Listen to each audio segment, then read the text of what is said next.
The way through the challenge is to get still and ask yourself, what is the next right move? Not think about, oh, I got all of this stuff. What is the next right move? And then from that space, make the next right move and the next right move. And not to be overwhelmed by it, because you know your life is bigger than that one moment. You know you're not defined by what somebody says is a failure for you, because failure is just there to point you in a different direction. Nothing about my life is lucky. Nothing. A lot of grace, a lot of blessings, a lot of divine order, but I don't believe in luck. For me, luck is preparation meeting the moment of opportunity. There is no luck without you being prepared to handle that moment of opportunity.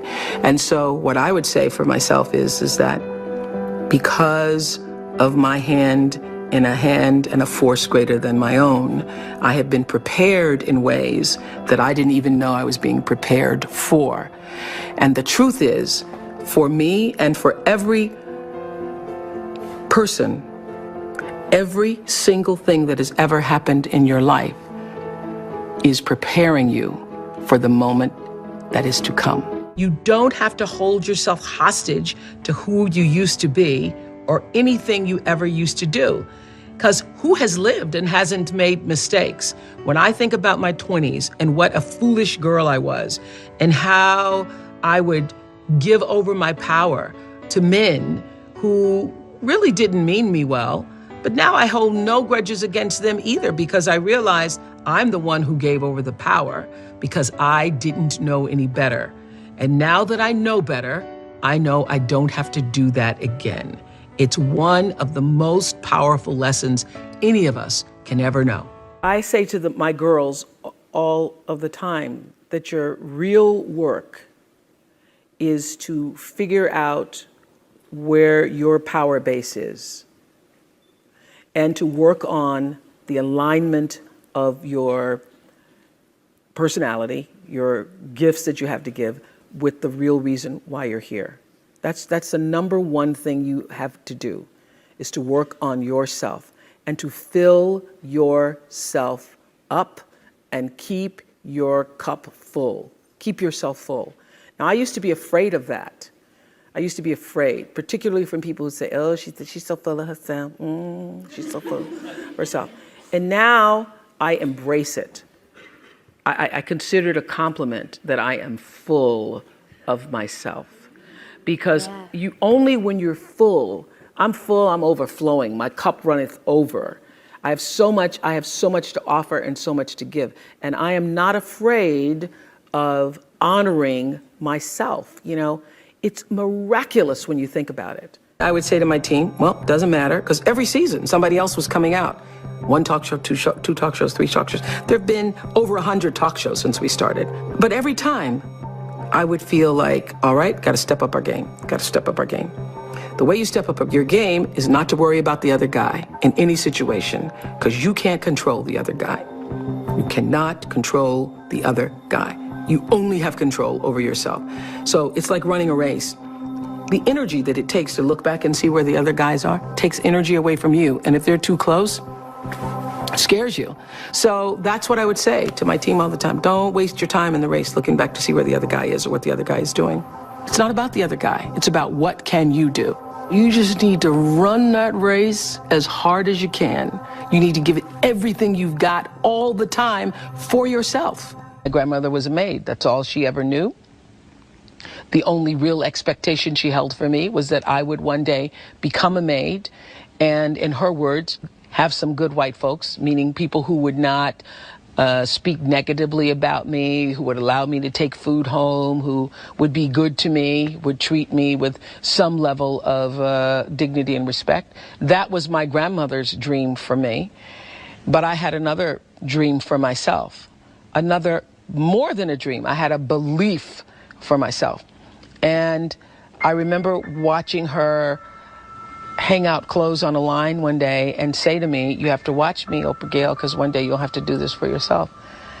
And knowing inside myself that that was not going to be my life, Don't know how I knew it, other than that thing that we all have, intuition or an instinct that said, no, this will not be my life. But because I sensed that and was connected to that, and I remember it was a very still moment. It was quiet, and I was still, and I was watching her. I could see her right now with the clothespins in her mouth and putting them on the line and seeing the breath, because it was cold, the moisture coming from her lips. And I knew that that would not be my life. I knew that I will not be hanging clothes on a line in a backyard in Mississippi. So I was either 4 or 5 years old. And that belief that that would not be my life is what I held on to for the longest of times. I just, no matter what, believed that there was something bigger, greater, more for me. I always understood that there really was no difference between me and the audience. At times I might have had better shoes, but at the core of what really matters, that we are the same. And you know how I know that? Because all of us are seeking the same thing. You're here at this fabulous school, and we'll go out into the world and each pursue based upon what you believe your talents are, what your skills are, maybe your gifts are, but you're seeking the same thing. Everybody wants to fulfill the highest, truest expression of yourself as a human being. That's what you're looking for. The highest, truest expression of yourself as a human being.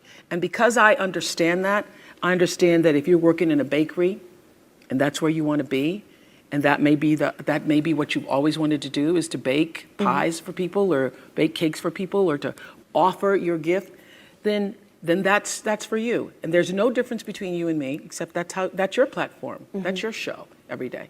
So my understanding of that has allowed me to reach everyone. To reach everyone. And there's no way that you wouldn't, because that's what I truly feel. A lot of people don't know their purpose. And if you don't know your purpose, your immediate goal is to figure that out, because otherwise you're just wandering around here. So the moment you can figure out what it is you're supposed to be doing, the sooner you are able to get about the business of doing that. My life is fueled by my being, and the being fuels the doing. So I come from a centered place. I come from a focused place. I come from compassion. It's just my nature. I come from a willingness to understand and to be understood. Right. And I come from wanting to connect. I mean, the secret of that show for 25 years is that people could see themselves in me.